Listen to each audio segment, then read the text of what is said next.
అందరూ ఎలా ఉన్నారండి? ఈరోజైతే శ్రీకాకుళంలో మా ఊరు నుంచి భీమవరం అయితే రిటర్న్ అయిపోతున్నాను.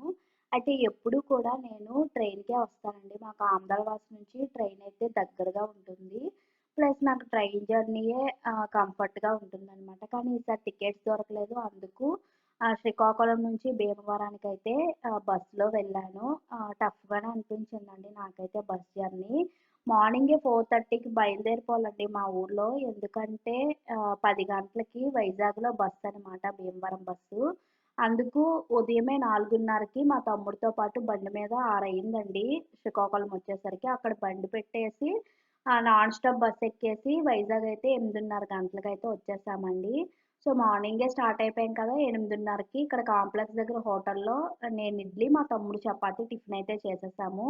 ఇక్కడ టిఫిన్ చేశాక లంచ్ కోసం కూడా పెరుగువడ కట్టించుకున్నాను. మా బస్సయితే 10:20కి వచ్చిందండి. 10 గంటలకు కదా! 10:20కి వచ్చింది. మధ్య మధ్యలో భోజనాలు కదా ఆపుతారు కానీ, ఎలా ఉంటాయని పెరుగువడ అయితే తీసుకున్నాను.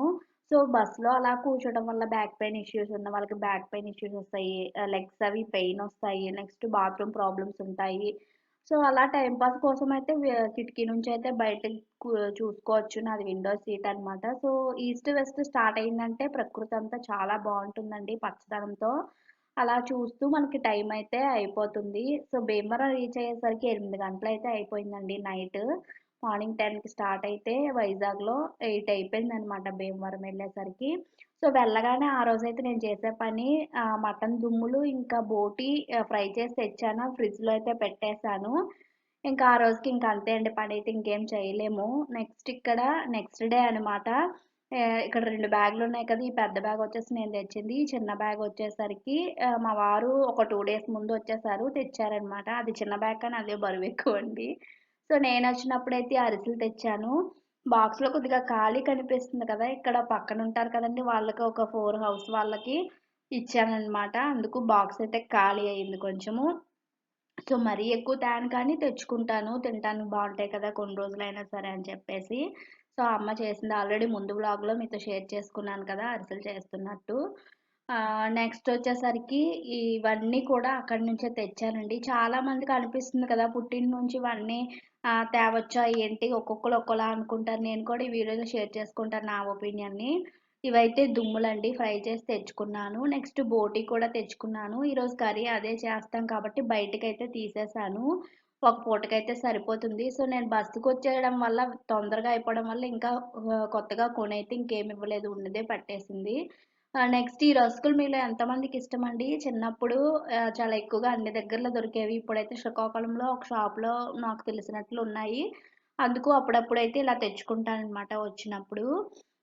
నెక్స్ట్ వచ్చేసరికి జంతికలండి. ఇవి కూడా అమ్మ చేసినవే. సో, ఇలా అమ్మ చేసినవి నెక్స్ట్ మాకు కొన్ని పండుతాయండి. పండినవి ఫ్రెష్‌గా ఉంటాయి కదా! అలాంటివి పప్పులు, పెసలని, మినపప్పని అలా పండినవన్నీ కూడా ఎప్పుడూ ఇంటి నుంచే తెచ్చుకుంటాను. వెళ్ళినప్పుడల్లా కొద్ది కొద్దిగా తెచ్చుకుంటాను. అమ్మ వాళ్ళొచ్చినప్పుడైతే ఎక్కువగా తెస్తారు. మేమైతే అంత ఎక్కువ లగేజ్ క్యారీ చేయలేం కాబట్టి ఇలా కొద్ది కొద్దిగా తెచ్చుకుంటాననమాట. పెసరపప్పు ఇది మా ఊరు పొలాల్లో పండినవే అనమాట ఇవన్నీ. నెక్స్ట్ వచ్చేసరికి జాతర అవుతది కదండీ! సో, శనగలవి అమ్ముతారు. అందుకు ఈ కొమ్ము శనగలు, బఠానీలు తెచ్చుకున్నాను. అన్నీ కొద్ది కొద్దిగానే కానీ కొన్ని రోజులు తినటానికి బావుంటాయి కదా! అందుకు. నెక్స్ట్ మురియాలు కూడా మా ఊర్లో ఏపినవి బావుంటాయండి బయట కొన్నాటికంటే. అవి టీలో వేసుకుంటే నాకు బాగా ఇష్టము. అందుకు అవి కూడా కొన్ని తెచ్చుకున్నాననమాట. నెక్స్ట్ ఈ అప్పడాలైతే కొన్నివే శ్రీకాకుళంలో. అటు సైడ్ అప్పడాలు బావుంటాయని తెచ్చుకున్నాను ఒక 2 కట్టలు. నార్మల్‌గా అయితే ఇంతకుముందు ఇంట్లోనే చేసేవారు అమ్మమ్మ ఉన్నప్పుడు. కొద్దిగా హెల్ప్‌కుంటుంది. ప్లస్ అమ్మమ్మ ఇంకా బాగా చేస్తారు. అందుకు ఇంట్లోనే చేసేవారు. కానీ ఇప్పుడైతే టైం కూడా లేదు. కొనేసామనమాట. ఈ చింతపండు, పసుపు ఇవన్నీ ఉన్నాయి కానీ కొద్ది కొద్దిగా అయితే తెచ్చేసాను ఎందుకని మంచిదని. అయితే ఇవన్నీ సంవత్సరానికి సరిపడా ఒకేసారి కొమ్ములు తీసుకొని పసుపు ఆడించేస్తారు. కారం కూడా ఎండుమిర్చి తీసుకొని ఆడించడం అలా చేస్తారు. ఇది నెయ్యనమాట. అక్కడ కేజీ 500 ఇక్కడ 1000 ఉందని అక్కడి నుంచి తెచ్చుకున్నాననమాట. బావుంటుంది కూడా. నెక్స్ట్ కజ్జిపుండలు కూడా నాకు చాలా ఇష్టము. అందుకు ఆ ప్యాకెట్ ఒకటి తెచ్చుకున్నాను. అది యాక్చువల్‌గా ఇంటికి ఎవరో వచ్చినప్పుడు తెచ్చారు. నాకిష్టమని చెప్పి అమ్మ నాకేసేసిందనమాట. నెక్స్ట్ ఇవి పెసలనమాట. ఇవి కూడా మా ఊరు పొలాల్లో పండినవే అనమాట. సో, ఇలా పండినవి ఎలాగో తెచ్చుకుంటాము. నెక్స్ట్ ఇవన్నీ డబ్బాల్లో వేస్తూ ఉంటాను. బ్యాక్‌గ్రౌండ్‌లో మీకైతే ఇలా పుట్టింటి నుంచి తెచ్చుకోవచ్చా ఏంటనేది నా ఒపీనియన్ అయితే షేర్ చేసుకుంటానండి. పూర్తిగా ఇది నా ఒపీనియన్. ఒక్కొక్కరు ఒక్కోలా అనుకుంటారు. నా ప్రకారం ఏంటంటే మనం చిన్నప్పటి నుంచి అక్కడ ఉంటాం కదా! మనకి ఏమి ఇష్టమో తెలుసు. అందులోనూ మన ఇంట్లో ఏవి ప్రిపేర్ చేస్తారో అవి నచ్చుతాయి. కాబట్టి అలాంటివి మళ్ళీ మిస్ అవుతాం కదా! మనము. ఇప్పుడు ఈ అరిసెలనగా, జంతికలనగా నాకైతే చేయటం రాదు. సో, అలాంటివన్నీ వెళ్ళినప్పుడు తెచ్చుకోవటంలో తప్పు లేదనమాట. నెక్స్ట్ ఇప్పుడు ఈ పండినవంటారా ఎలాగో తెస్తాం మరి పెసరపప్పు అనగా, పెసలనగా, మినపప్పు అనగా. నెక్స్ట్ ఇంకా కొన్ని కొన్ని అయితే కొన్నివి గూడా తెస్తాను. ఇప్పుడు చూపించాను కదా! నెయ్యి, ఇంకా అప్పడాలు. అయితే వాటికైతే నేను మనీ ఇచ్చేస్తానండి. ఎందుకంటే మా తమ్ముడు కూడా చిన్న జాబే అండి. షాప్‌లో చేస్తాడు. వాళ్ళకి కూడా ఎక్కడి నుంచి వస్తాయండి. అందుకు ఇప్పుడు ఒకవేళ మనకంటే వాళ్ళు కొంచెం ఫినాన్షియల్‌గా బావుంటే ఒకవేళ తెచ్చినా పర్లేదు వాళ్ళిచ్చినప్పుడు.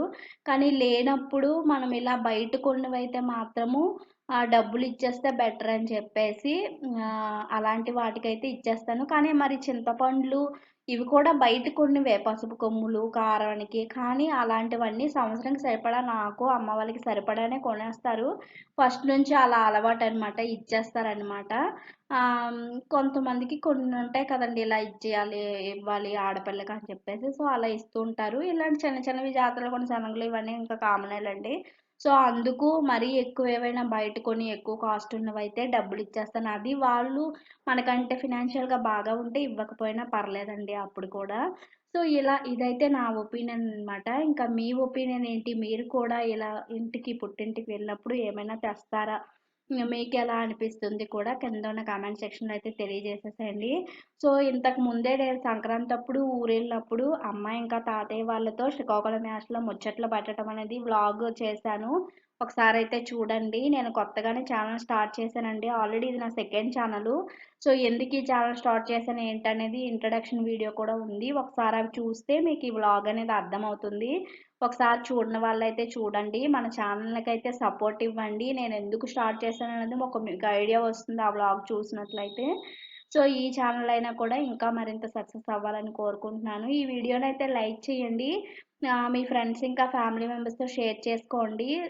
సో, నేను ఈ వ్లాగ్ చివరిలో ఈ వ్లాగ్ ద్వారా నేనేం నేర్చుకున్నాననేది మీతో షేర్ చేసుకుంటాను. దాని ద్వారా నా వ్లాగ్స్ చూడటం వలన ఏదో ఒక యూజ్ ఉంటుంది. అది ఏంటనేది కూడా మీకు చివరిలో తెలుస్తుంది. సో, లాస్ట్ వరకు కూడా వీడియోని స్కిప్ చేయకుండా చూడండి. ఇదైతే మినప్పిండండి. సో, మినపకట్టు మీకు ఐడియా ఉంటుంది కదా! అది చేసుకోవటానికి ఇలా మినప్పిండి కూడా తెచ్చుకుంటాను. ఉలవకట్టు, మినపకట్టు ఇవన్నీ చాలా హెల్తీ అండి. ఒక్కోసారి మినప్పిండి, ఒక్కోసారి ఉలవ పిండి తెస్తాను. ఒక్కోసారి 2 కూడా తెస్తానులెండి. సో, అప్పుడప్పుడు ఇలా డిఫరెంట్ రెసిపీస్ చేయటం వల్ల టేస్టు బావుంటుంది. హెల్త్‌కి కూడా బావుంటుంది కదా! అందుకు ఇవి కూడా తెచ్చుకుంటాననమాట. సో, మన ఛానెల్ అయితే సబ్స్క్రైబ్ చేసుకోండి. పక్కనే బెల్ ఐకాన్ ఉంటుంది. దాన్ని యాక్టివేట్ చేసుకుంటే నేనెప్పుడు ఏ వీడియో పెట్టినా సరే మీకు నోటిఫికేషన్ అయితే వస్తుంది. లైక్ చేయటం ద్వారా మరికొంతమందికైతే మన వీడియోనైతే షేర్ చేయబడుతుంది. సో, వ్లాగ్సే కదా ఇలా పనులు అనుకోకండి. దీని ద్వారా కూడా ఆ పని చేసే వాళ్ళకే మనకి విలువ అనేది తెలుస్తుంది. హోప్ మీ అందరికీ అర్థమైందని అనుకుంటున్నాను. Thank you so much for watching.